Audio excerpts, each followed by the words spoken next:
Página 16. Ética demostrada según el orden geométrico, por Baruch Spinoza, 1677. Introducción. Parte 3. Decimos todo esto para intentar sostener que esa extraña forma de la ética no debería ser tomada de un modo absolutamente literal. Si el interés del contenido de la ética fuese completamente inseparable de su forma deductiva explícita, entonces las ambigüedades de esa forma deductiva desproveerían a la ética de interés. Y nuestra tesis es que sigue teniendo interés, pese a las ambigüedades o imperfecciones de su forma. No por ello vamos a decir que la forma de la ética es irrelevante. El hecho de que Spinoza se haya tomado el enorme trabajo de componerla precisamente así debe querer decir algo. Un esfuerzo técnico de esa magnitud, uno de los mayores de la historia de la filosofía, no puede ser interpretado como un mero capricho o, según algunos llegaron a pensar, como una especie de ironía, de disimulo, como si al hablar ordine geométrico pretendiera una fingida asepsia que ocultase hipócritamente la penetrante infección del contenido. El esfuerzo hubiera sido desproporcionado al propósito y, desde luego, a los resultados. Esa forma aséptica no impidió que, ya desde el diccionario de Bayle, fuese interpretado Spinoza como ateo. El engaño era demasiado ingenuo como para que alguien tan poco ingenuo como este cauteloso filósofo lo reputase eficaz. Parece evidente que Spinoza escoge la forma geométrica, sencillamente, porque se trata del prototipo de una forma racional, la construcción de conceptos según un orden rigurosamente demostrativo. Parece así llevar a su colmo el proyecto gestado en el racionalismo cartesiano. La forma matemática más rigurosa es aplicada a lo más alto, a la metafísica. Pero según creemos, al ejecutar ese proyecto, el resultado es tal que esa forma geométrica, prototipo de racionalidad, queda desbordada desde su propio interior. El contenido del pensamiento de Spinoza sería de tal naturaleza que esa forma geométrica, sin dejar de ser la forma racional por excelencia, para la época, muestra, al ser desarrollada, sus propias limitaciones internas. Para decirlo de una vez, sin mencionar nunca por supuesto, la palabra dialéctica, la contextura del pensamiento de Spinoza es dialéctica, y, al serlo, constituye una crítica racionalista del racionalismo. Si pensamos que la forma explícita de su obra es puramente lógico-deductiva, una forma donde la contradicción no cabe, por principio, la característica que acabamos de insinuar no es la menos interesante del pensamiento de Spinoza. No podemos extendernos, pongamos, rápidamente, un ejemplo de la propia ética, los textos iniciales del libro primero. Su análisis nos llevaría a esta conclusión, compendiosa de cuanto queremos decir. Hay por lo menos una definición de la ética, indispensable en el orden deductivo pues de ella se deducen teoremas, que, para poder ser deductivamente relevante, necesita ser falsa, en el sentido de falsedad previamente definido por Spinoza, pero esa falsedad no significa ruptura del orden deductivo, sino una condición de su funcionamiento. Esa definición sería la 3 de la parte primera. Spinoza arranca de un conjunto de definiciones, la 3 es la de substancia, lo que es en sí y se concibe por sí. Esas definiciones son intencionales, no contienen referencia alguna a la extensión del concepto definido. Spinoza, en el escolio 2 de la proposición 8, comentará que ninguna definición expresa un número determinado de individuos, ya que, para hablar de número, es preciso la exhibición de las causas que producen tal o cual número concreto, y no otro. Por tanto, la definición de substancia no dice cuántas substancias hay. No hay razones para suponer que hay una, pero tampoco, desde la nuda definición, para suponer que hay varias. El caso es que, a partir de la proposición 1, Spinoza empieza a proceder como si hubiera varias substancias, dice, dos substancias. Proposición 2, toda substancia. Proposición 8. Suponiendo que hay varias, extrae las consecuencias, llega a concluir que toda substancia es necesariamente infinita. Y de ahí pasará a probar que solo hay una. ¿Qué nos revela esa manera de proceder? Que Spinoza, para demostrar que hay una única substancia, tiene que partir de la hipótesis de que hay varias. ¿Por qué? Porque si la substancia definida en la definición 3 se sobreentiende que es ya la substancia única e infinita, entonces de ella no podrá deducirse nada, sería inutilizable a efectos deductivos, y no ocurre esto, ya que mediante esa definición Spinoza demuestra otras cosas. ¿Y por qué no podría deducirse nada de ella si se la sobreentendiese así? Porque de una realidad absoluta, que contiene en sí todo, indistintamente, nada puede inferirse distintamente.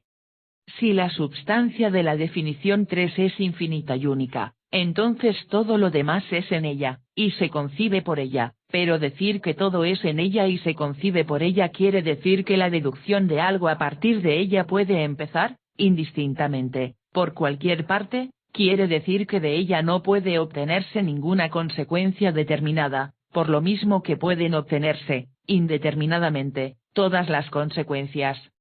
Entonces, y supuesto que de ella sí se deduce determinadamente algo, por ejemplo, la proposición 2, demostrada sin más requisito que la definición 3, la substancia, presupuesta en la definición 3, al no ser una, será plural. Y eso es lo que ocurre, Spinoza empieza a hablar de dos substancias, etc., en cuanto empieza a usar la definición 3 a efectos deductivos. Ahora bien, suponer que la definición 3 se remite a una pluralidad, aunque sea hipotética, es suponer una falsedad.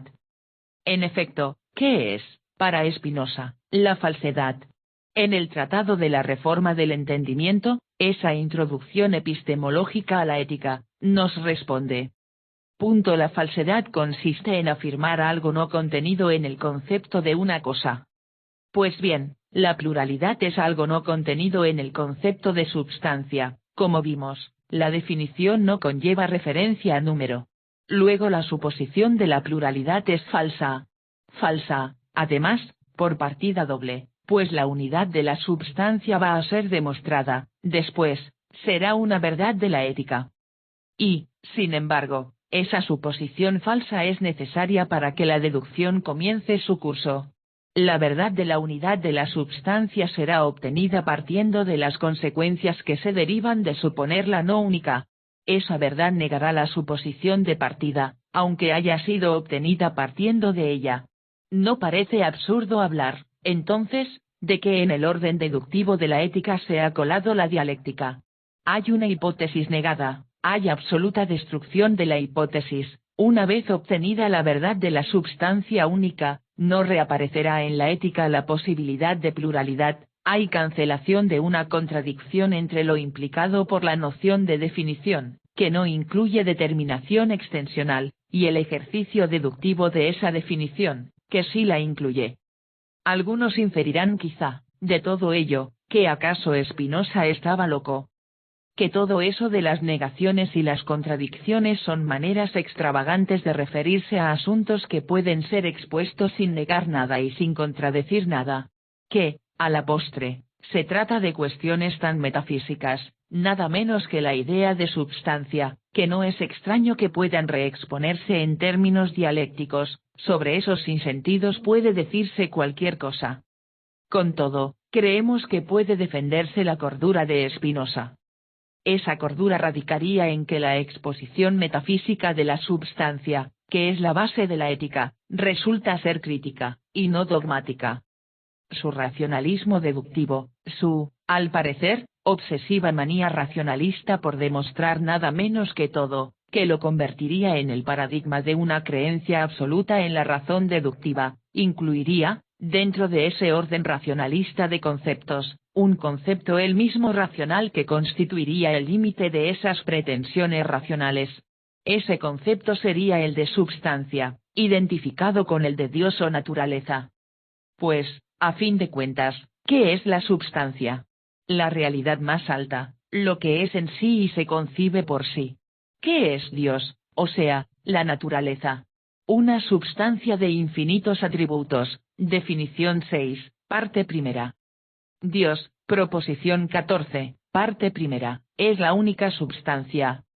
Resulta que la más alta realidad, la realidad por antonomasia, la substancia, que no depende de nada, es absoluta pluralidad e indeterminación. Ninguna realidad determinada constituye su esencia, pues entre los atributos no hay orden alguno, son todos de igual importancia, y además son infinitos, esto es, inconmensurables. Solo conocemos dos, pensamiento y extensión, pero el concepto de Dios no se agota en esos dos. Lo infinito desconocido es tan relevante para el concepto de Dios como lo conocido.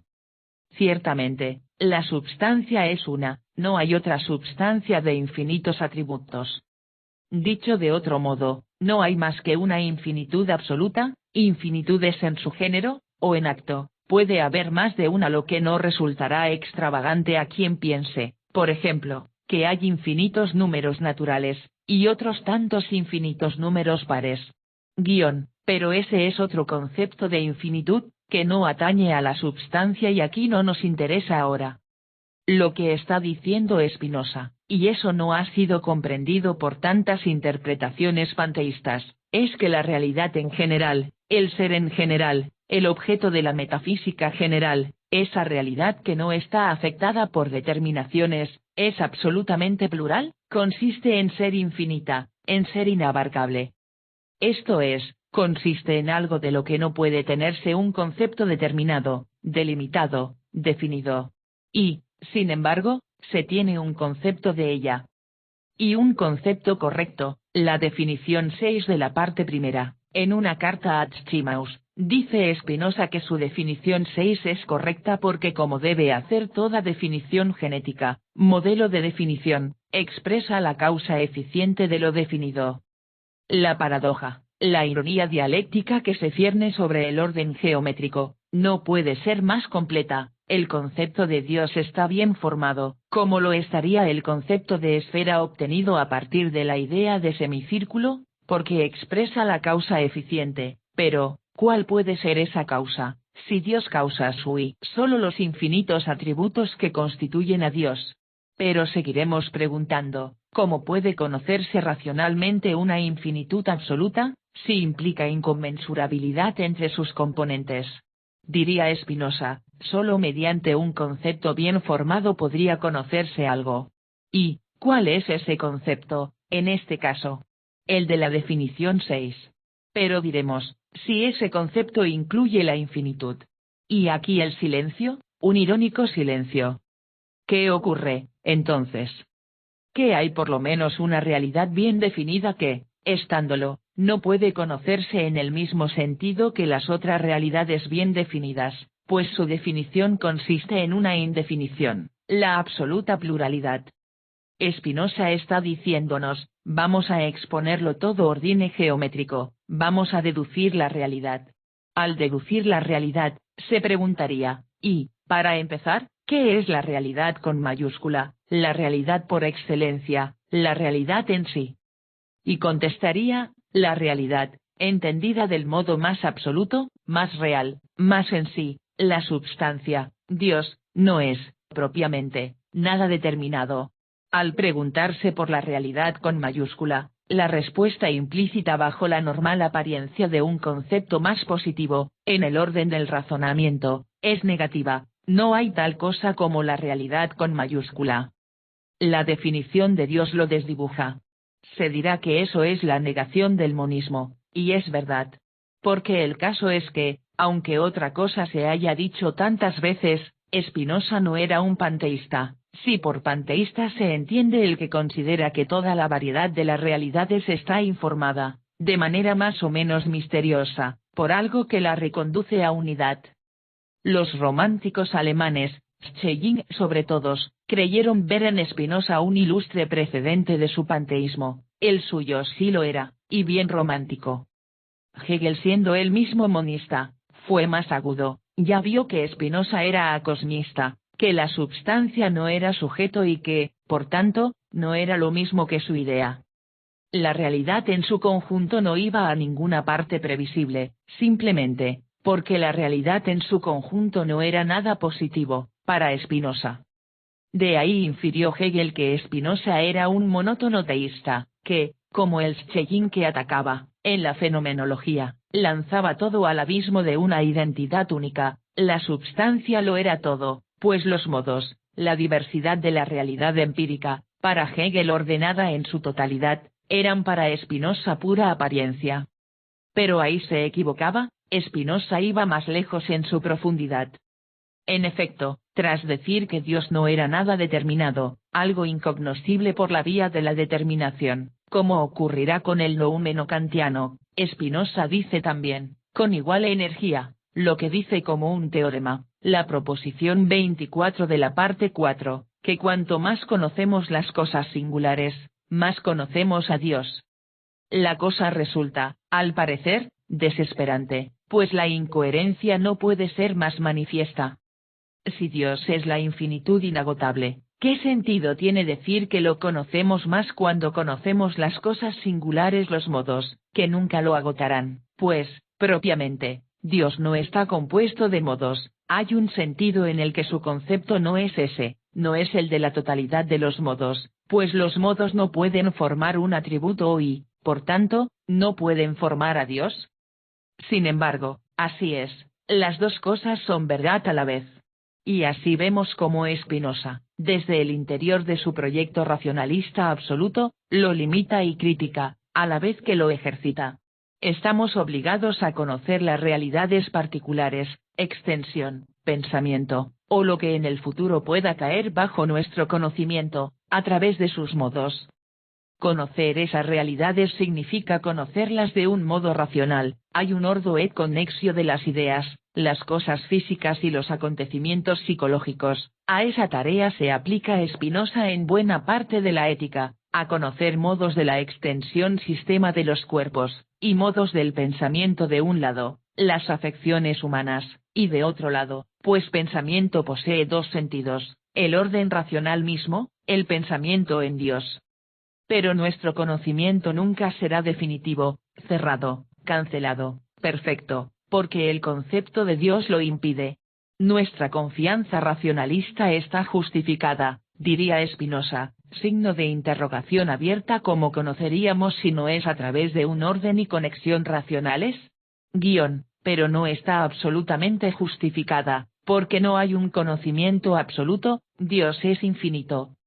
Conocer fenómenos es posible e indispensable, pero agotar a Dios es imposible, no hay ciencia del noúmeno, diríamos. Y así, la metafísica se corta las alas a sí misma. Spinoza no es el dogmático frente al crítico Descartes, parte, sí, de Dios sino del cogito tras la duda metódica, pero ese Dios del que parte, esa realidad independiente de la conciencia, es ella misma problemática, ningún dogmatismo puede apoyarse en ella como en un precedente.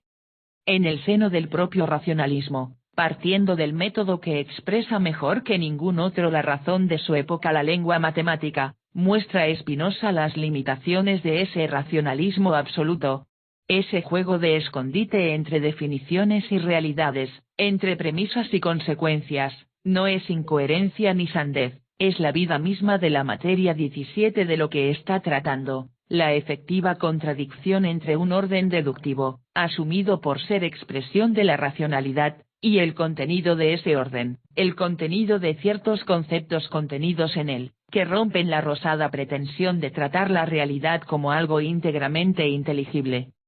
Como Marx decía a quien reprochaba, de algún modo, lo extravagante de su método dialéctico, véase el postfacio de la segunda edición alemana de El Capital, página 33 del tomo primero de la traducción española, tercera edición, México, Fondo de Cultura Económica, 1964.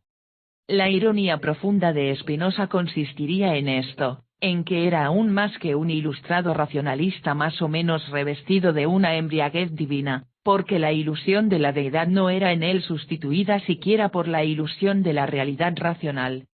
El romanticismo idealista, con el que Spinoza tiene, por otro lado, tantos puntos de contacto, pensemos, por ejemplo, en su concepción del Estado, dada en los marcos implícitos de una idea similar a la del espíritu objetivo hegeliano, siendo posterior, no llegó a tanto. Al fin y al cabo, Hegel, sin negar su importancia para la historia del materialismo, fue un monista. Si el pluralismo es indisociable de la idea de materialismo, de un materialismo no metafísica, y si éste lo es también de una permanente reconstrucción de la realidad, que, elaborando continuamente esquemas racionales de explicación de los fenómenos, somete a estos, también continuamente, a una crítica que regresa hasta los fundamentos, en virtud de la cual ninguna explicación puede darse por cancelada, sin caer por ello en el escepticismo, toda vez que esa construcción racional es tan necesaria como aquella crítica, entonces Spinoza está en la línea del materialismo, esa tarea infinita es la suya. Naturalmente, la ética es mucho más de lo que hemos dicho, con ser ello decisivo en la historia del pensamiento filosófico. La ética es, por ejemplo, la elaboración de un sistema de los modos de la extensión, parte 2, en la que Spinoza reexpone el mecanicismo de manera que insinúa la idea de estructura y, con ella, acaso ideas muy importantes de la constelación biológica o cibernética. En los lemas que van tras la proposición 13 de esa parte, se contienen, todo lo en estado metafísica que se quiera, las ideas de invariancia en las transformaciones y de autorregulación de un sistema.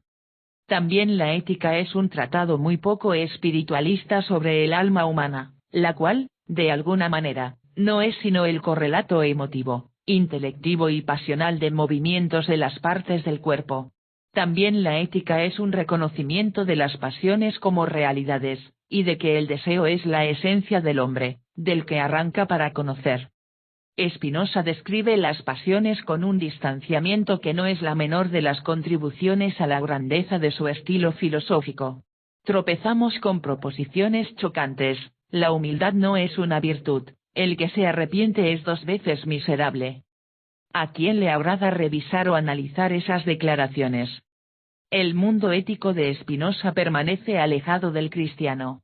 Y, para remate, esa parte 4 donde el estoicismo encuentra quizá su intérprete más acabado, donde la beatitud, que es negación de la esperanza escatológica, muestra su estatura ética frente a todo consuelo para uso del vulgo.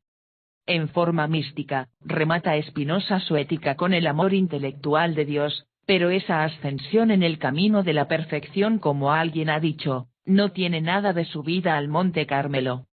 El camino espinosista para llegar a la salvación puede parecer una difícil pendiente. Pero no es un Monte Carmelo místico lo que nos propone, no es la apaciguadora noche lo que busca. Ese Dios al que se ama no puede amarnos, conocerlo no es fundirnos en el regazo que nos ofrece la vida supraterrena o pongamos la cancelación de toda alienación, sino permanecer muy consciente de sí y de las cosas, sabiendo que la salvación no está en otro mundo, ni en un mundo mejor, sino en este. La felicidad no es el premio de la virtud, sino la virtud misma. Ello no impide que hagamos un esfuerzo por un mundo mejor por la realización histórica de lo que sabemos es racional, pero sí impide creer que ese mundo vaya a ser mejor porque nos halague. A fin de cuentas, no hay muchas probabilidades de que la superación de nuestras actuales condiciones de vida tal y como esa superación parece posible, no en el reino de utopía, vaya a proporcionarnos grandes placeres. Y, sin embargo, esa superación se nos impone. Colaborar con esa imposición parece, pues, más sabio que ignorarla, o disfrazarla de imposibles maravillas. Para Spinoza, y para la actitud intelectual práctica que su filosofía propicia, vale lo que Spengler puso como epifonema de su obra, aunque se esté lejos de ella, ducunt fata volentem, nolentem traunt. Conocemos 3 traducciones castellanas de la ética. Hemos confrontado constantemente la de Rodríguez Bachiller, Buenos Aires, Aguilar, segunda edición, 1961, que recientemente ha sido reeditada. Asimismo la de Oscar Coan, México, Fondo de Cultura Económica, 1958. Solo a última hora hemos podido ver la de Juan Carlos Bardé con notas de V. E. Loggini, Buenos Aires, Librería Perlado Eds, 1940, sobre la cual no podemos dar un juicio definitivo. La traducción de Rodríguez Bachiller, que ha sido reimpresa en 1974 por Aguilar, con todas las erratas que no son pocas, de las anteriores ediciones, tiene de bueno lo que de bueno tiene la excelente traducción francesa de Charles Apun, de la cual tenemos a la vista la edición de Garnier Flammarion de 1965. Aunque Rodríguez Bachiller dice en su prólogo que está acostumbrado a saborear el sentido exacto de los términos latinos, parece que su fidelidad a Apun le lleva, a veces, a perder el sentido del gusto. En el apéndice de la parte 1, dice Espinosa que non minora cerebrorum, quam palatorum se discrimina. Rodríguez Bachiller traduce, curiosamente, no hay menos diferencia entre los cerebros que entre los palacios, página 87 de la segunda edición citada. Esa confusión entre palacios y paladares es muy plausiblemente explicable a través del francés palais, que consta, naturalmente, en la traducción de Apun, página 67. En el escolio de la proposición 59 de la parte 3, donde Espinosa dice, ut nuyo número definidiqueant, y traduce Apun. Quone peut leur assigner aucun nombre, R. Bachiller vierte, que no puede asignárseles nombre alguno. Hasta en alguna carta esto es visible, por ejemplo, en el escolio 1 de la proposición 18 de la parte 3, el condensadísimo texto espinosiano, ex. Gr. Quatenus ipsam vidimus, aut videbimus, nos rececit, aut reficient, que Apun traduce, con perifrasis clasificante, par exemple, en tant que no labons bue ou laberrons, cuelle a servia con acento grave notre refeccionou y servirá, es traducido por R. Bachiller. Por ejemplo, en cuanto la hemos visto o la veremos, ha servido o servirá para nuestra afección, donde la errata de afección por refección no deja menos al descubierto sino más, la fidelidad al giro que Apun ha decidido adoptar. Hemos puesto estos ejemplos por llamativos y un poco cómicos, pero cualquiera que se moleste en confrontar ambas traducciones a lo largo de unas páginas podrá comprobar que el ajuste de la de R. Bachiller a la de Apun es casi perfecto. Añadamos a esto las numerosísimas erratas, algunas muy perturbadoras del sentido. Así, en la página 34, dice darse cuenta por dar cuenta, en la página 52, contribuir por atribuir, en la página 63, dice, una cosa determinada por Dios a producir algún efecto, no puede hacerse ella misma, en vez de, no puede hacerse indeterminada ella misma, y el cambio de sentido es notable. En la página 87, dice percepción por perfección, en la página 90, dice que la causa eficiente siente en vez de sienta o pone la existencia de la cosa, en la página 94, dice que no es tan imposible concebir a Dios sin obrar como sin existir, en vez de nos es tan imposible, etc., con lo que altera por completo un texto central. En la página 112, dice, todas las maneras con que un cuerpo es afectado por otro, se siguen de la naturaleza del cuerpo que lo afecta, omitiendo añadir, y de la naturaleza del cuerpo afectado. En la página 116, dice, esto es evidente por la definición de individuo, véase antes el lema 4, en vez de, véasela antes del lema 4, en la página 147, dice ciencia formal, en vez de esencia formal. En la página 150, dice que no debe creerse que la idea es algo unido como una pintura, en vez de mudo como una pintura. En la página 163, dice que la voluntad se distingue, por tanto, del entendimiento, en que es finita, mientras que aquel es infinito. Previsiblemente, el texto dice justo lo contrario. En la página 166, dice, concibamos un niño que imagine un caballo alado y no imagine ningún otro, cuando lo que Espinosa dice es que concibamos que el niño no imagine, no ningún otro caballo, sino ninguna otra cosa. En general, en la página 168 dice hasta qué punto se alejan de la verdadera apreciación de la virtud los que, para ser virtuosos, esperan de Dios una suprema recompensa, en vez de los que, por ser virtuosos, etc. La lista, claro es, podría seguir. Demasiadas confusiones de palabras, deformadas por una traducción irresponsable. Decimos todo esto porque la edición de Aguilar es la más asequible al ordinario público de estudiantes, y se trata de llamar la atención sobre las dificultades que esa edición añade al ya de por sí difícil texto de la ética. La traducción de Oscar Coan es, al contrario, excelente en su fidelidad literal al texto latino. Solo un reparo de cierta monta se nos ocurre, el empleo del artículo determinado la delante de la voz substancia en las primeras proposiciones del libro 1. Nos parece mucho más adecuado traducir una substancia, y no la substancia, toda vez que Spinoza aún no ha demostrado, en esas proposiciones, que la substancia sea única, y está diciendo cosas de cualquier substancia que se ajuste a la definición 3. Definición que, como ya dijimos, no tiene por qué interpretarse aún como referida a una sola entidad. La traducción de Coan anticipa indebidamente una imagen de la substancia que solo será lícito tener después. Nuestra traducción ha procurado ser literal y, además, conservar en el castellano un cierto tono latinizante clásico, en la medida en que ello ha sido posible sin caer en la exageración. Nos hemos permitido, en ocasiones, el uso de comillas que, desde luego, no aparecen en el texto latino, para subrayar algunas palabras que están siendo mencionadas por Spinoza, contribuyendo así a la claridad de la lectura. Ocasionalmente, desde luego, nos hemos servido de paráfrasis para evitar la sequedad de una traducción demasiado literal, así como para aclarar el sentido, pero lo hemos hecho las menos veces posibles. El texto latino de la ética utilizado es el del tomo 2 de la edición crítica de Karl Gebhardt, Heidelberg, Karl Winters, 1924, considerada hace tiempo como canónica, por encima incluso de la de Van Bloten y Land. Debo precisiones y ayudas eficacísimas a Gustavo Bueno, director del Departamento de Filosofía de la Universidad de Oviedo, y a todos mis compañeros en dicho departamento, así como a Matilde Boigas, cuya fina percepción de matices de significado me ha sido de gran utilidad.